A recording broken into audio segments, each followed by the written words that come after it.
seja bem-vindo, bem-vinda a mais um episódio do meu podcast. E hoje eu tenho um grande presente de uma participação muito especial aqui com a gente, que é a Bia, a doutora Beatriz, uma pessoa que tem um lugar muito especial no meu coração. Eu digo que ela é uma mestra jovem que me ensina muito, me orienta muito e que tem não só o meu coração, mas a minha confiança.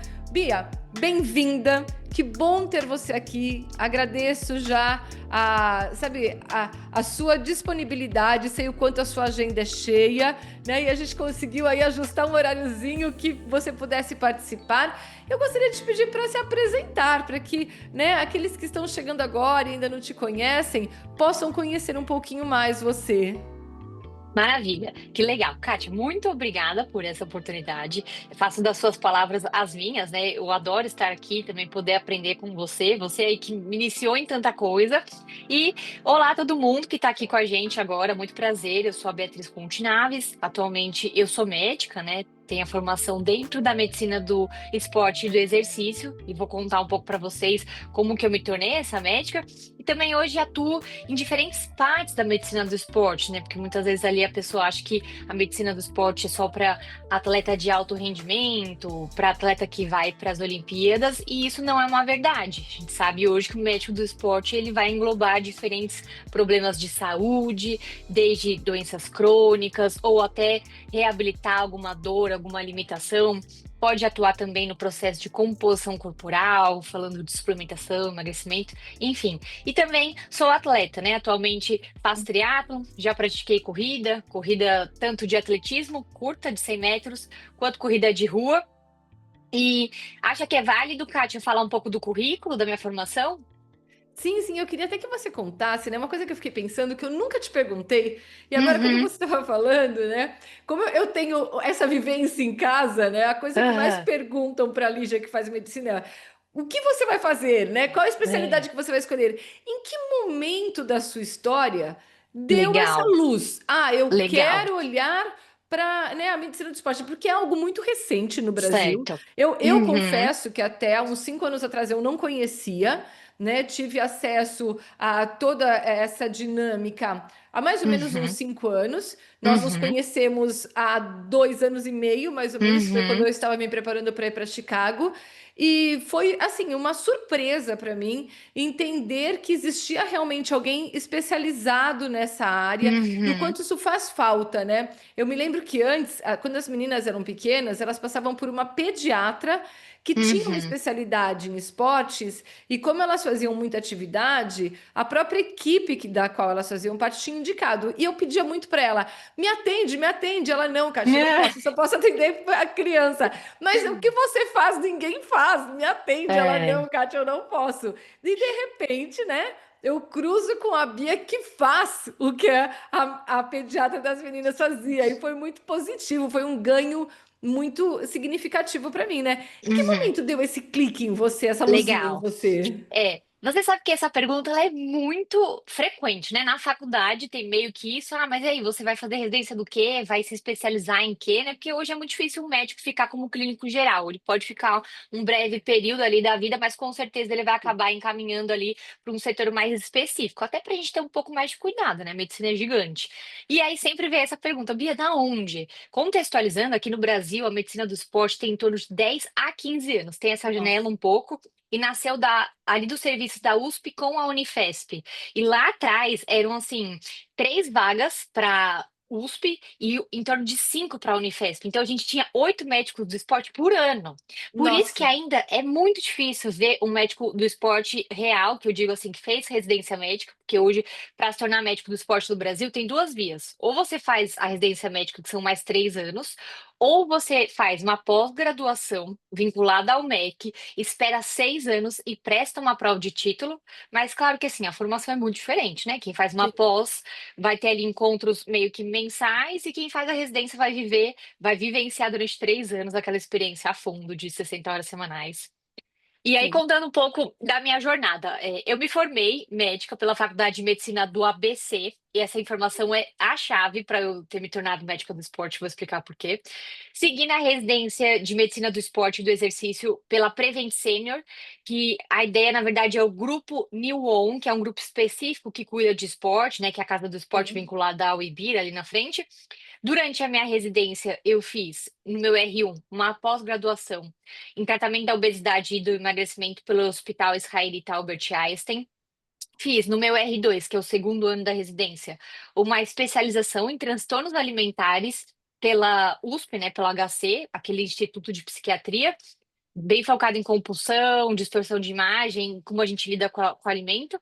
No meu R3, fiz um fellowship, que é assim, depois da residência, a especialização da especialização, na Care Club, que é bem focado em endurance, corrida de rua, triatlon. Fiz mais ou menos ali 10 anos para me tornar a médica que eu sou.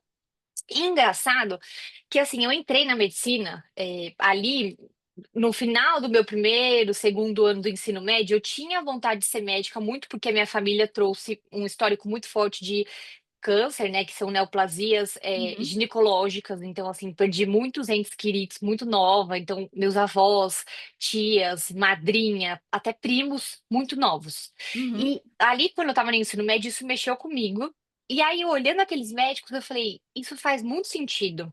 Olha tudo que eles estão fazendo pela minha família, né? Poxa, hoje eu não posso fazer, porque naquela época eu era muito criança, muito nova, não tinha esse conhecimento. Daí eu Sim. pensei, e se eu estudar? Me tornar essa médica, olha quanto que eu vou poder talvez ajudar pessoas vivas da minha família e quantas outras pessoas no mundo eu não vou poder ajudar. Sim, sim. Então, e eu tive também apendicite nesse caminho, me Nossa. internei, aí você sabe que isso, quando a gente entra de fato com ali o cotidiano do hospital, a gente é tocada, né, de alguma forma. Decidi ser médica. Só que eu já tinha na minha cabeça que eu seria médica, então, oncologista. Kátia, eu tinha certeza Nossa. absoluta. Eu fazia cursinho já falando para as pessoas. Eu fiz poliedro e ângulo. Eu falava, gente, eu vou ser médica oncologista. Eu não tinha dúvida. E, de fato, eu entrei na faculdade, né? Antes de entrar em medicina ali, fiz um pouquinho de direito na USP, veterinária na Unesp, porque era muito difícil na época passar. Entrei na ABC quando eu tinha 20 anos convicta, sem sombra de dúvidas, que eu seria médica oncologista. Então, ao longo dos meus 4 primeiros anos de formação, eu fiz um currículo muito sólido na parte da oncologia, porque os Nossa, que interessante. oncologistas, eles assim são muito centrados em estudos, porque é Sim. muito é muito novo, assim, quimioterapia, radioterapia, é muito sério você aplicar isso. Sim. Então eu sabia que eu tinha que estudar muito e a fundo, assim, eu tinha que fazer artigo, eu fui fazer iniciação científica, tudo na oncologia, que eu sabia que lá na residência isso ia me dar ponto. Sim, é Então, um veja, tratamento que está em constante evolução, né, a oncologia. constante, é muito rápido. Então, veja, Kátia, eu já passei o ensino médio, passei as épocas do cursinho, né, os anos, mais Sim. 4 anos da minha graduação totalmente focada. Se você pega o meu currículo, é assim, ela fez iniciação em câncer de mama masculino, que é uma coisa super baixa no Brasil, né, Sim. 1% Uhum. só. Eu fiz estágios, Kátia, todas as minhas férias. Eu passava lá no setor da oncologia, do HC, da Nossa. ABC. Eu não ficava assim, férias, vou viajar. Eu ia lá estudar. quatro Aham. anos convicta. E aí, em casa, meus pais falavam, Bia, mas será? Porque é muito duro. Eu não tinha muito incentivo, assim. A minha mãe achava que eu ia sofrer, porque eu já tinha visto muita coisa ali pequena. Eu falei, não, mãe, eu vou ser, certeza, eu amo estudar isso. Beleza. Paralelo a isso, eu era atleta de atletismo Sim. forte. Eu cheguei a bater o recorde da Intermed. A ABC, que nem eu disse para vocês, a minha faculdade é muito forte na Intermédio. Naquela época a gente estava numa onda de grandes vitórias, então o esporte era muito fomentado. E Sim. eu tive uma evolução rápida, do tipo assim, eu me tornei atleta da Nike, eu me federei por Assis Americana, eu ganhei uma representatividade muito grande na minha faculdade muito rápido. E isso foi muito porque, em paralelo à faculdade, eu tentava estudar. Por exemplo, como que os alimentos vão me ajudar? Sem nem saber que a medicina do esporte existia. Sim, sim. que é dieta? Será que tem um treino que eu faço ali na academia que vai potencializar minha velocidade? Sem nem assim pensar em fisiologia e tal, porque eu tava na época da oncologia. Sim, E sim. aí, eu fui me desenvolvendo tanto que as outras meninas da minha equipe, eu tava numa equipe de 100 pessoas mais ou menos, começaram a perceber. E eu lembro, Kátia, que no meu terceiro ano elas faziam fila no intervalo para vir me perguntar o que que eu ia comer, que horas que eu dormia, por que que eu não ia nas festas, porque elas sabiam que estava tendo ali um ganho nos Sim, sim. resultados. E aí, então, eu era uma atleta muito forte, que tinha um conhecimento legal, mas assim, usava puramente pro atletismo e queria ser oncologista. Quando virou do meu quarto pro quinto ano, que eu tava assim na ascensão, eu tinha já ganhado muitas medalhas, eu tava com vários contratos muito sérios de competir. Eu ia tirar o quinto e o sexto ano, que são os anos mais importantes do internato, para focar no atletismo. Eu ia Nossa. continuar estudando, mas assim, na minha cabeça eu falei, eu vou correr quinto e sexto, depois eu passo na residência em clínica e vou ser oncologista mais pra frente. E estourou a pandemia. E eu lembro, Kátia, que Nossa. foi tão marcante que, assim, eu lembro que eu tava numa ascensão de treinos, porque a gente fazia período de base ali em janeiro e dezembro, então, assim, eu não fui viajar, não fiz nada, eu só fiquei treinando. E quando foi na semana da minha primeira competição do ano, que basicamente ia abrir o calendário, minha técnica me liga e fala: olha, nem viaja. A gente ia viajar, porque geralmente era mais no interior, nem viaja, porque estão falando de um vírus novo, não vai ter essa competição. E aí eu fiquei no chão, eu falei, como que não vai ter? Tô aqui treinando há 3 meses, focada, e eu era muito séria com alimentação, hidratação. Não vai ter. E estourou a pandemia, que foi quando deu, sabe? Parou Sim. tudo, Lockdown mesmo. lockdown, foi nessa época. E aí, Kátia, eu passei 50 dias em negação, e estava acontecendo isso com o mundo. 50 dias foram os dias que eu precisei. Pensando, eu não vou perder tudo que eu treinei. Eu treinava na rua, eu treinava subindo escada de prédio. Eu pensava, isso vai passar, e assim, eu vou sair na frente porque eu tô treinando e eu não vou abrir mão. Uhum. E aí, na época, eu morava com duas amigas, minhas duas melhores amigas, né? Cola e Samu, que são apelidos da faculdade ali, viraram pra mim quando deu 50 dias e falaram: Olha. Eu não sei o que que você quer da sua vida, mas estourou uma grande pandemia no mundo. O mundo está caótico, a medicina precisa de médicos. Naquela época, Kátia, estava rolando aqueles contratos dos Sim, atuais estudantes se formarem mais cedo, de sim, tanto sim. médico que faltava.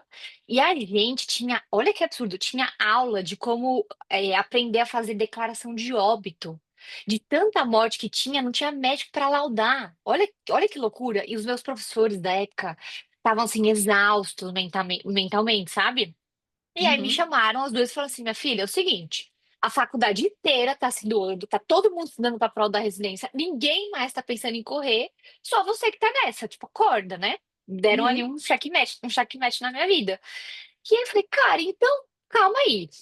Ó, tá um super sofrimento, muito difícil. Naquela época, os hospitais eram super vazios, era tipo assim, Sim. cena de terror, Kátia, porque era um paciente muito afastado do outro, cheio daqueles negócios respiratórios, sabe? Era um monte de coisa que a gente não tinha nem como estudar na faculdade. Uhum. E aí eu falei, cara, eu tenho uma parte muito séria e muito forte do esporte que eu não vou abandonar. Eu não posso mais ser atleta. E aí eu entrei numa sinuca e eu pensei assim, eu não quero mais ser oncologista porque já está muito difícil lidar com o sofrimento, com o hospital, com mortes hoje. Imagina se eu levar isso pro resto da minha vida. A bagagem que eu vou carregar, realmente talvez meus pais estavam certos. E o fato de eu ter essa bagagem tão grande que eu estudei e falei, como é que eu posso levar isso para minha vida de alguma forma que eu vá usar, né? Porque olha tudo que eu Uhum. investi, eu não posso jogar fora, simplesmente abandonar. Aí que alguém, eu lembro que uma veterana minha, mais velha, falou assim: Meu, eu acho que existe alguma coisa de medicina do esporte. Vai estudar isso, vai ver se isso existe. E aí, como era pandemia, muita coisa online, tinha muito congresso online. Foi aí que eu assim, larguei tudo de treino. Eu peguei toda a minha energia que eu usava para treinar, investi em estudar, fui atrás de todos os médicos do esporte formados. Eu tenho essas conversas até hoje. Eu fui atrás de todos os residentes para saber onde que tinha residência, quais cursinhos que eu já podia fazer para passar nessa residência, o que que eu tinha que mudar no meu currículo, que até então eu tinha 4 anos de oncologia, o que que eu tinha que Sim. fazer, trabalho, publicação. Eu fui assim, num ano, sei lá, em uns 10, 12 congressos online.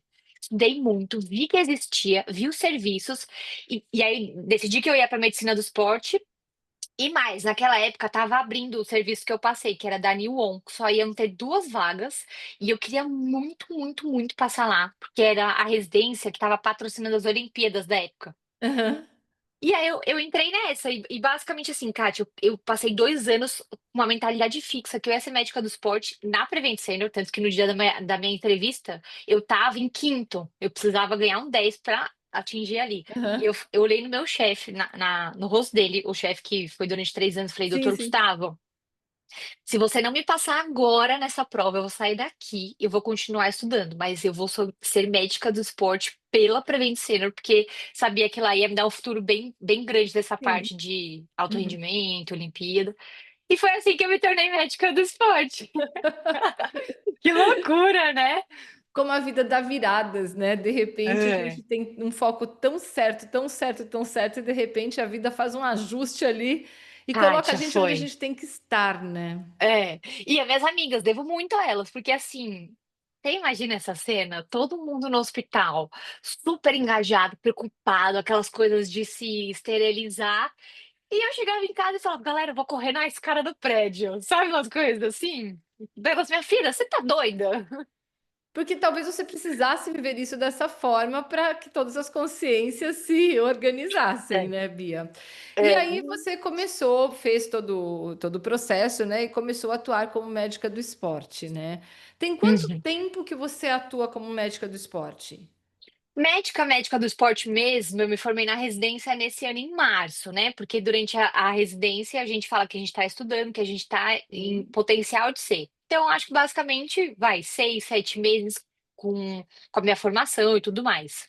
Sim, mas o seu conhecimento nessa área é muito anterior, né? Tanto é que É, 2 anos e meio eu passo com você e você já tem É, toda a é, bagagem que já pode atender como médica. Eu, nos eu até permite. acho, Kátia, olha que curioso, tem tantas coisas que eu uso hoje no meu consultório, na minha vivência, de coisas que eu aprendi lá no atletismo, quando eu tinha Sim. 20, 22 anos, porque quando eu ia para minhas competições, era muito lindo quando eu ganhava, mas quando eu perdia, a minha técnica chegava para mim e falava assim: olha, você vai sentar ali do lado e você só vai observar tudo o que está acontecendo, tudo que os atletas estão fazendo, o que eles estão comendo, como que eles estão assim ficando centrados, né, controlando o emocional. Porque o atleta de alta performance, ele é assim, ó, centrado na prova dele, o que que ele comia. Então, é engraçado porque hoje na minha atuação eu falo tanta coisa daquele tempo, é como se a medicina do esporte sempre fizesse parte de mim, sabe? Até os meus hábitos, desde pequena, sou uma pessoa que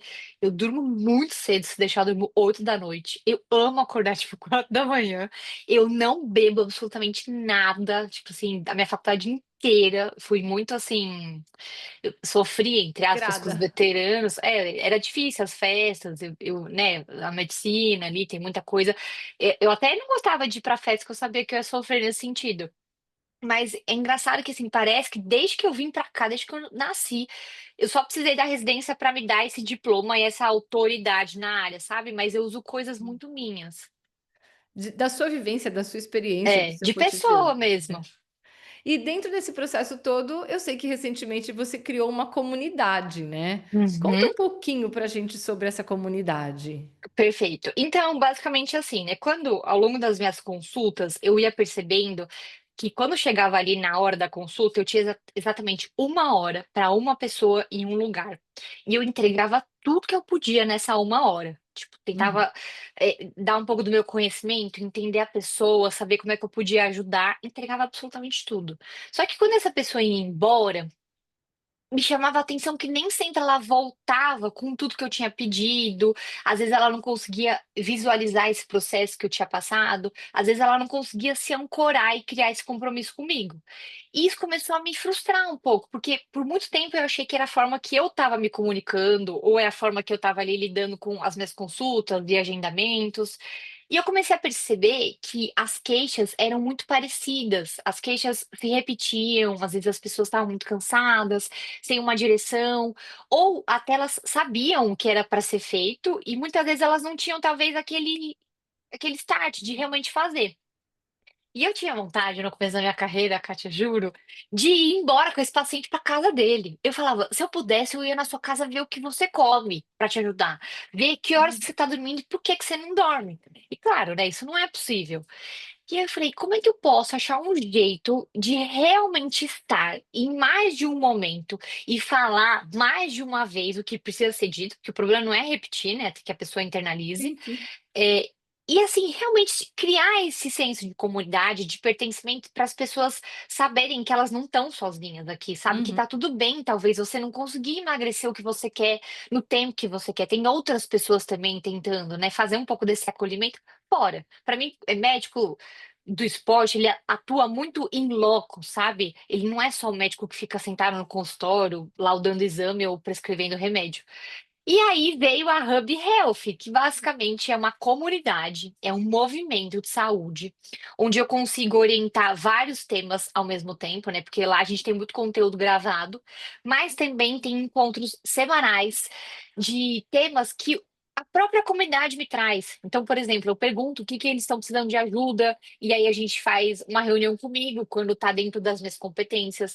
Ou também tem muitos outros profissionais que eu chamo, então tem treinadores, nutricionistas que trabalham comigo e trazem muita consciência sobre qual treino você deveria fazer, porque isso tem estratégia, né? Quais alimentos que você poderia usar. Enfim, tem muito desse conteúdo de saúde de uma forma viva, né? Então a comunidade ela se alimenta todos os dias e eu meio que lidero, mas a comunidade é feita para as pessoas que estão lá. Então, quanto mais as pessoas interagem e me mandam dúvidas, por exemplo, tá começando agora o final de semana, né? Aí eles mandaram, Bia, o que que você acha desse chocolate? Zero açúcar? Faz sentido? É proteico? Explica um pouco pra gente o que que é o jejum.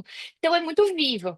Tanto é que dentro da comunidade, claro, tem os materiais já prontos, né, os vídeos e Sim. tudo mais, mas eu crio desafios. Então hoje a gente está vivenciando 21 dias zero açúcar, que eu falo muito da importância desse vilão de uma forma inconsciente e silenciosa na nossa vida, né? Mas a Uhum. gente quer outros, né? Talvez eu vou fazer 21 dias de jejum e aí ensinar um pouco para as pessoas os benefícios do jejum bem feito, né? Quando tem Uhum. estratégia. Sim, Então, sim. a Hub Health, ela foi criada na mesa do meu consultório, porque o paciente ia embora e falou, não é possível, meu Deus, eu só vou ver ele quando? Que retorno que é esse? Daqui 60 dias, 30 dias? Não, eu quero te ver amanhã, eu quero saber, sabe, se o seu sábado, se você treinou legal, se o gel deu certo, enfim.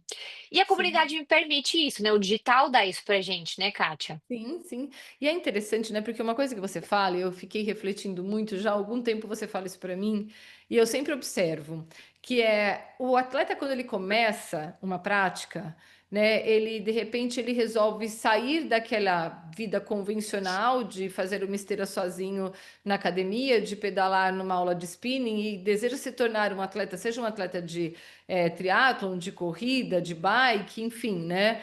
Ele começa a se inserir no meio e as pessoas esquecem que existem nomenclaturas, existem práticas que são muito pertinentes àquela atividade. E aquilo vira uma coisa tão corriqueira para quem faz parte que esquece que quem entra não faz parte e precisa Uhum. desses esclarecimentos, né? Sim. Então, quando você falava, nossa, a pessoa precisa aprender a amarrar o tênis se ela for correr. Uhum. Ela precisa entender coisas básicas, né? E eu sempre ouvi isso e eu falava, gente, faz sentido, porque assim, quando eu comecei, eu entrei na assessoria, tinha algumas coisas que eu falava, nossa, ainda bem que apareceu esse vídeo, ainda bem que eu tô tendo acesso a isso, porque eu não fazia, né? Uhum. E aí, numa das provas que eu estava fazendo, eu estava correndo com uma pessoa que estava se preparando para fazer uma meia maratona. Uhum. E aí eu comecei a conversar com ela no meio da prova e falei para ela assim: "Ah, então, porque um sub 2 ela sub 2? O que que é sub 2?" Eu falei: Uhum. "Gente, olha só, sub 2 é você fazer uma prova abaixo de 2 horas. E para quem corre, é uma conversa assim, super normal, É, um termo super normal, né?" E aí eu falei: "Gente, olha o que a Bia fala, né? Como a gente entra realmente numa cegueira de é, comunicação e esquece que nem todos têm a ambientação, né, É, daquilo que é uma coisa natural para alguns. Isso não acontece só num termo, acontece às vezes com o uso de gel, que tem muitas crenças que não fazem sentido, acontece é, com a escolha do tênis, enfim, né, passa por todas as etapas. E eu estou falando da corrida porque eu conheço a corrida, mas eu vi quando o meu marido e a Luísa começaram a pedalar, a dificuldade deles às vezes de compreender algumas coisas do que era realmente interessante ou não era interessante. No triatlon, mais ainda, né? Porque aí você tem a questão da roupa de borracha, usa a sim, roupa de borracha, não sei, só um detalhe de números, né? E é, aí eu tenho uma roupa de borracha aqui em casa que eu falo que ela me persegue, porque a cada dia vai a roupa de borracha para um lugar, porque a Luísa uma vez resolveu que ela ia nadar de roupa de borracha, e o quanto você usa essa roupa de borracha, o quanto faz sentido, é, enfim, né? São aprendizados que você acaba vivendo na pele e investindo muito se você não tem aonde tirar as suas dúvidas.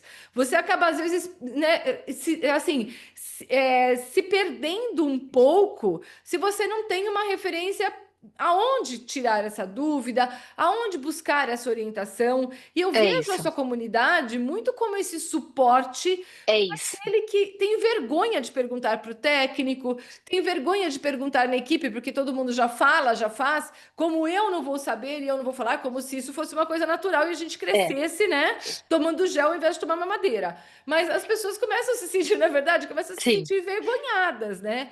E de repente a comunidade, ela vem, né, realmente para suprir uma lacuna de, sabe assim, de acolhimento e isso, gerar um pertencimento diferenciado, onde a pessoa ali se sente confortável em isso, dizer, cara, eu não conheço tudo. Porque a gente faz e a gente não conhece tudo, né? Por é mais que isso, você viva no meio, claro, você como médica, mas quem é o atleta amador que ele se dedica, mas ele se dedica em parceria com, sendo um profissional de outra área, sendo mãe, sendo pai, enfim, né? Tendo 1 milhão de atividades, muita coisa, não dá tempo dele ler, buscar, né? Ah, vou buscar um informativo, um estudo.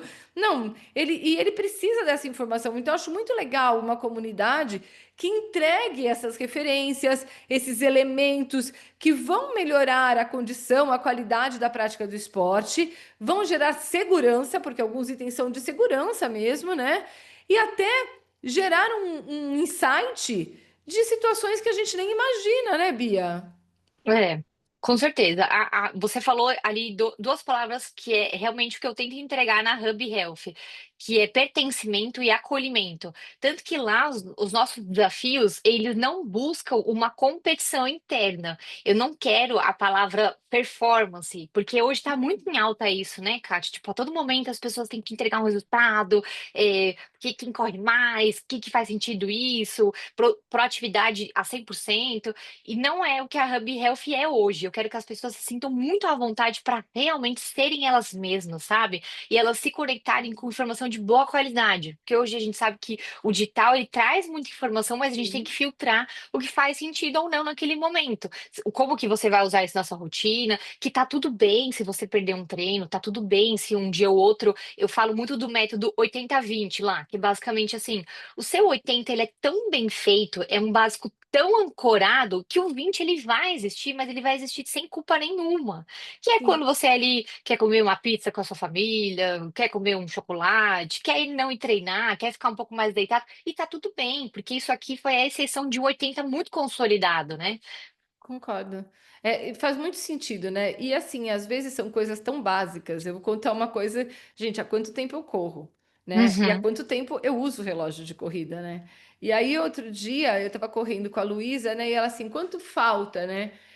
Bom, quanto falta eu tô vendo. Agora, qual é o meu pace eu não tô vendo. Ela, mas por que você não tá vendo seu pace, mãe?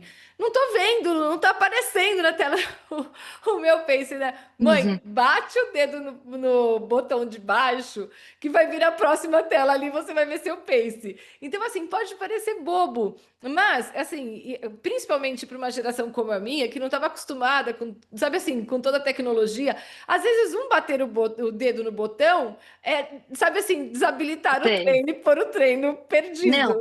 e sabe que é engraçado essa palavra que você falou agora? Geração. E você sabe, Kátia, que é tão nítido isso. Eu já percebia no consultório, mas na comunidade, como eu realmente tenho ali uma frequência maior de contato, é muito nítido que a abordagem ela é diferenciada passada por geração mesmo, né? Então, que Sim. isso tem que ser quebrado, porque talvez a minha mãe e a minha avó, elas nem tiveram a oportunidade que eu tô tendo, não só da informação, mas realmente de movimento diário, de alimentos Hum. diferenciados, né? Que a gente tem hoje alimentos maravilhosos e saudáveis, né? Tem muito industrializado, mas tem muita coisa boa ainda no mercado. Então, como é que eu vou cobrar da minha avó?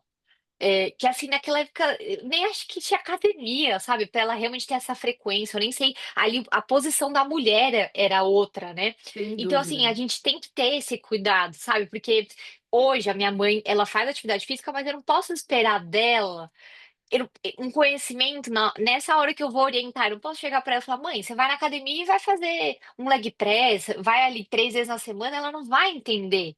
Talvez Sim. quando hoje eu estava orientando meu irmão no futebol, até ele, que é da mesma geração que a minha, ele é um pouquinho mais velho. Eu perguntei, você sabe o que é pace? Que eu ia falar pra ele que você ia mandar o pace dele. Ah, não sei, talvez. Tudo bem se você não souber, eu vou te explicar agora. Falei, você sabe o que é eletrólito? Dele, eletrólito eu não sei. Tudo bem, eu vou te falar, olha, toma eletrólito, essa importância. Esse conhecimento é tão rico, Kátia, e hoje ele tá tão, banalizado, sabe? Então eu acho que a Hub Health vem para ordenar tudo isso, vem para falar assim, pessoal, tudo bem quem não sabe, agora a gente vai explicar. E tudo bem se você tá com certa dificuldade de fazer isso agora, dê tempo ao tempo, né? Cada um tem seu ritmo aqui. Sem dúvida, Bia. E nós vamos transmitir esse nosso episódio tanto pelo Spotify como pelo YouTube. Como as Que pessoas beleza. que desejarem participar da Hub Health podem se conectar a você, né? De repente, Certo. você tem um Instagram, você tem um contato, como é que elas podem se conectar? Isso é importante porque senão elas vão ficar aqui desejando sem saber como É, te buscar. muito legal, Kátia. Olha, tem lá pelo meu Instagram, elas podem me chamar, que é doutora.beatrizconte, Conte de CONTI. Se alguém me chamar lá, com certeza, pelas mensagens eu vou Sim. perceber e vou responder. Mas lá na minha bio sempre tem um link de acesso. O nosso site chama Soul Hub Health, e lá basicamente tem todas essas informações de uma forma mais simples. E também tem o link para você já acessar e preencher o formulário para participar. E talvez, eu acho que eu não consigo compartilhar meu contato aqui, né? Talvez não tenha essa forma, mas Não, a acho que gente pelo não consegue. Instagram e Mas a nesse gente faz o link já. seguinte, nos nossos comentários dos dois canais, eu vou colocar o seu Instagram, então, Tá, para todos terem um canal de acesso. Eu tá. coloco, Ó, tá nos a nossos gente pode, comentários embaixo, talvez, tá? se nesses comentários, talvez caiba o Soul Hub Health, que é o nosso site. Perfeito, a gente coloca o Soul Hub Health, então, e É, também, se alguém tiver qualquer dificuldade, pode me chamar, que eu também, né, com conduzo certeza. até o contato da Bia. Bia, toda semana a gente tem um combinado aqui nos nossos Aham. episódios, né? Que é deixar um recado, uma Uhum. mensagem, uma ideia, porque os nossos ouvintes, eles fazem um caderninho de anotações e nesse caderninho, eles deixam uma mensagem principal sobre cada um desses Certo. encontros, o que eles poderiam colocar em prática, o que vai fazer diferença na vida deles, né? E eu gostaria de pedir muito para você qual é a mensagem que você deixa hoje para que eles coloquem a mensagem da Bia, a dica da Bia. Qual é a dica da Bia? Perfeito. Ai, a Kátia é muito maravilhosa, né? Ela pensa essas estratégias para ancorar, eu acho isso muito legal. Eu escutei ontem uma frase, eu gosto muito de estudar sobre a mente humana, como que a gente realmente, né, manifesta o que a gente quer aqui, como que a Sim. gente se enxerga. E essa frase realmente fez muito sentido para eu tirar um momento de reflexão, porque hoje, na era que a gente vive, tudo é tão rápido, tão intenso. E muitas vezes a gente esquece de cuidar da gente, fazer aquele autocuidado, né? Que é o que eu falo demais na Hub Health. Lá, eu separei a Hub Health por módulos e tem um módulo destinado ao só gerenciamento da rotina, onde eu falo de estresse, sono, boas práticas, e eu falo da gente realmente ordenar o nosso dia, fazer uma mini reunião diária ali na nossa manhã, que eu acho que esse momento de autocuidado ele é fundamental para a gente ter essa reflexão do que tem que ser feito e como tem que ser feito. Enfim, muito do que eu falo do método 80-20 para que quantas coisas aconteçam, você ficar centrado. Então, essa frase que eu escutei ontem me fez muito sentido e eu queria que vocês que estão escutando a gente, talvez refletissem um pouco da mensagem que ela realmente quer trazer, né. Então é uma frase do Einstein, e ele conta assim pra gente: "Não se pode encontrar a solução de um problema usando a mesma consciência que criou o problema. É preciso elevar sua consciência". Então, é muito daquilo que a gente fala, do tipo, quando você tem uma situação que você não está sabendo encontrar a resposta, não adianta você ficar ruminando esse problema, né, mastigando, tentando, talvez ali naquele momento realmente não está vindo a solução. Mas sim, encarar de fato que você está com um problema e se distanciar dele, fazer um zoom out daquela situação. Dá um tempo para você absorver e buscar as outras formas de solução desse problema. Talvez ali naquele cenário realmente não tenha a saída, mas talvez se você se realinhar, se conectar com outras pessoas, se conectar com outras práticas, de alguma forma essa solução vai chegar até você, né? É muito interessante quando você fala isso, né? Porque a consciência sistêmica, ela fala exatamente isso. Eu brinco com as minhas alunas, que a gente começa como um observador focando uma única questão. Ali é a dor. E ali é onde a gente enxerga a dor. Quando você começa a pensar em dor, como você sente mais dor. Pensa em coceira, sente mais coceira, né? Então, Uhum. bastou às vezes a gente falar a palavra coceira para alguém já começar a se coçar. Então, eu Sim, sempre brinco com elas que a saída para que a consciência se expanda é exatamente você sair daquele movimento de observador pontual e se tornar um drone. E eu digo, se manifeste como um drone, vá para cima e enxergue a situação na totalidade. Quando você uhum, enxerga a situação na totalidade como um drone que consegue sobrevoar toda a área e enxergar tudo, você tira o foco daquilo que estava gerando a sim, cegueira. E como consequência, você expande sua percepção e você vai enxergar inúmeras nuances, situações sim, que estão paralelas, mas que têm total contribuição, total ligação com aquela dinâmica, e você não tinha percebido, né? Então, quando sim, a gente faz esse movimento e expande na direção de algo maior, enxergando a totalidade, aquilo que chegou antes, as histórias, as experiências e o propósito de existir e o propósito de contribuir, automaticamente novos insights, novas soluções surgem. Então faz muito sentido o que você traz. E eu sim. comentei com você que enquanto eu vinha para nossa gravação, eu falava exatamente isso para uma aluna, né? Que às vezes a gente fala, nossa, eu peguei toda aquela informação daquele dia, daquela aula, e eu fico processando, processando muita coisa, eu ainda não terminei, né? E o meu sentimento é solta. Às vezes é importante É, soltar, deixar tudo se acomodar, porque na acomodação a solução vem, né? é. Quero te agradecer muito, mas muito mesmo, pela disponibilidade, pela contribuição, por mais essa conversa, por mais esse aprendizado. Que venham muitos outros. Eu, essa Uhum. semana, vou ter a honra de deixar a minha aula gravada também na comunidade, né? Sim, E você pode ter certeza que vai ser uma entrega de muito coração. E foi, assim, fiquei muito feliz mesmo quando eu recebi esse convite para gravar essa aula.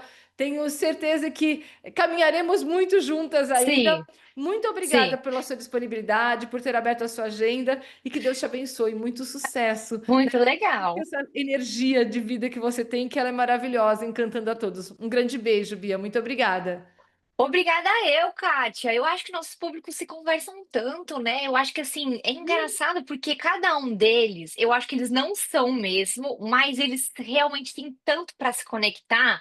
Eu Sim, acho até essa diferença de geração, de conhecimento, integra o todo, né? Que é o que você sempre traz, essa consciência muito grande de que tudo é muito perfeito, tudo é muito. É isso, entendeu? É lei. Vivemos em lei, em harmonia. Então não tem como fugir daquilo que está proposto. É fazer. Muito muito obrigada, obrigada, eu. Bia. Um grande beijo e sucesso para a comunidade agora. Eu estou participando e vou acompanhar cada detalhe porque eu amo. Um beijo, fica com Deus. Beijo, Kátia. Obrigada. Obrigada.